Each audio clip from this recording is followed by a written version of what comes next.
नमस्कार। कभी सोचा है कि एक लाइब्रेरी जहां हजारों लाखों किताबें होती हैं, उन्हें एकदम सही क्रम में कैसे रख पाती है? आज हम उसी अनदेखे सिस्टम को समझने जा रहे हैं जो पर्दे के पीछे काम करता है। ये वो खास भाषा है जो हर किताब की रीढ़ पर लिखी होती है। तो चलिए इस छिपी हुई दुनिया को समझने के लिए तैयार हो जाइए। जरा सोचिए, एक बहुत बड़ा कमरा है और जहां तक नजर जाए बस किताबें ही किताबें हैं। जमीन से लेकर छत तक बिखरी हुई, कोई सिस्टम नहीं, कोई लेबल नहीं, बस ज्ञान का एक बहुत बड़ा बेतरतीब ढेर। देखकर ही शायद कोई हैरान परेशान हो जाए, है ना? अब इस अव्यवस्था में अपनी पसंद की सिर्फ एक किताब ढूंढना, ये तो लगभग नामुमकिन होगा। सही कहा ना? ये बिल्कुल वैसा ही है जैसे भूसे के ढेर में सुई खोजना। बस फर्क ये है कि यहाँ हर तिनका खुद में एक किताब है और हमारी आज की खोज यहीं से शुरू होती है। तो इस चुनौती से निपटने के लिए हमें एक बहुत ही शक्तिशाली विचार की जरूरत है। ये सिर्फ किताबों को शेल्फ पर करीने से लगाने से कहीं ज्यादा है। ये अव्यवस्था पर एक बौद्धिक व्यवस्था लागू करने के बारे में है। मतलब इसका हल शारीरिक नहीं बल्कि दिमागी है। ये इस बात पर निर्भर करता है कि हम जानकारी को कैसे देखते हैं और उसे कैसे एक ढांचे में ढालते हैं। ये एक ऐसा सिस्टम बनाने के बारे में है जो इस पूरी अराजकता को, इस क्योस को बिल्कुल साफ सुथरी व्यवस्था में बदल दे। और इस शक्तिशाली विचार का एक नाम भी है, वर्गीकरण यानी क्लासिफिकेशन।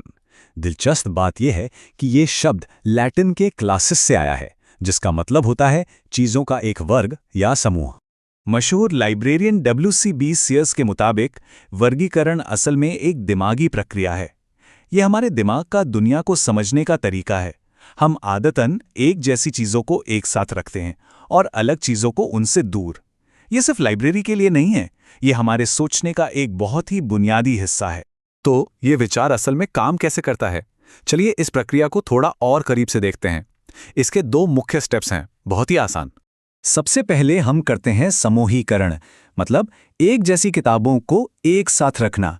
फिर हम उन समूहों को क्रमबद्ध करते हैं, यानी उन्हें एक तार्किक, एक लॉजिकल क्रम में लगाते हैं ताकि उन्हें ढूंढना एकदम आसान हो जाए। लेकिन सवाल यह है कि ये समूहीकरण किस आधार पर होता है? ये एक विशेषता पर आधारित होता है, मतलब एक ऐसा गुण जो उन सभी चीजों में एक जैसा हो। इसे समझने का एक बेहतरीन तरीका है कपड़े छांटना। मान लीजिए अगर हम कपड़ों को उनके मटेरियल के हिसाब से अलग करें, जैसे सारे सूती कपड़े एक तरफ, रेशमी एक तरफ और ऊनी एक तरफ, तो ये उनकी एक प्राकृतिक विशेषता हुई। लेकिन अगर हम उन्हें रंग या साइज के हिसाब से छांटें तो ये एक कृत्रिम यानी आर्टिफिशियल विशेषता है। दोनों ही काम के हैं, बस मकसद अलग अलग हैं।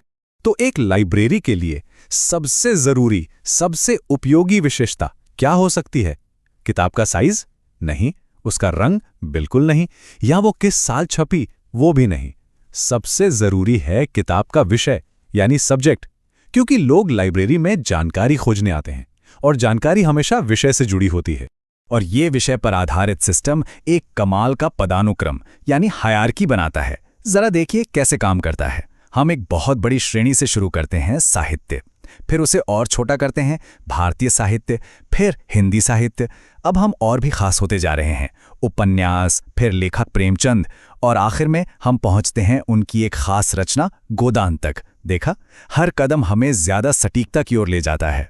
अब जब हम इसका सिद्धांत समझ गए हैं तो चलिए देखते हैं कि ये लाइब्रेरी की शेल्फ पर असल में दिखता कैसे है। यहाँ दो मुख्य कोड काम में आते हैं। पहला है वर्गांक या क्लास नंबर। ये एक कोड है जो बताता है कि किताब किस विषय के बारे में है, एक तरह से ये किताब का क्या है। और दूसरा है ग्रंथांक या बुक नंबर। ये उस विषय के अंदर उस खास किताब की पहचान करता है। ये किताब का कौन सा है जो उसे उसी विषय की दूसरी सभी किताबों से अलग बनाता है। और जब हम इन दोनों को मिला देते हैं तो हमें मिलता है नामक अंक, या जिसे हम कॉल नंबर कहते हैं। ये एक सीधा सा समीकरण है जो हर किताब को उसकी अपनी खास पहचान देता है। तो यही कॉल नंबर है जो किताब की रीढ़ पर छपा होता है और यही शेल्फ पर उसका सटीक, यूनिक पता है। इसी की मदद से कोई भी लाखों किताबों के बीच से अपनी मनचाही किताब मिनटों में ढूंढ सकता है। तो आखिर में सवाल ये उठता है कि ये सब इतना जरूरी क्यों है? इस पूरे सिस्टम का असल फायदा क्या है? इसके फायदे बहुत गहरे हैं। सबसे पहले तो ये पाठकों का समय और मेहनत बचाता है। फिर ये एक ही विषय की सभी किताबों को एक जगह रखता है, जिससे नई नई चीज़ें खोजना आसान हो जाता है। कोई एक किताब ढूंढने जाता है और उसे उसी के पास 4 और दिलचस्प किताबें मिल जाती हैं। यही नहीं, ये सिस्टम लाइब्रेरियन को भी ये समझने में मदद करता है कि उनके संग्रह में कहाँ मजबूती है और कहाँ कमी है, जिससे वो एक बेहतर कलेक्शन बना पाते। W.C. बर्विक सेयर्स ने इसे बहुत खूबसूरती से कहा है, पुस्तकालय की आधारशिला पुस्तकें हैं तथा पुस्तकालयाध्यक्षता की आधारशिला वर्गीकरण है।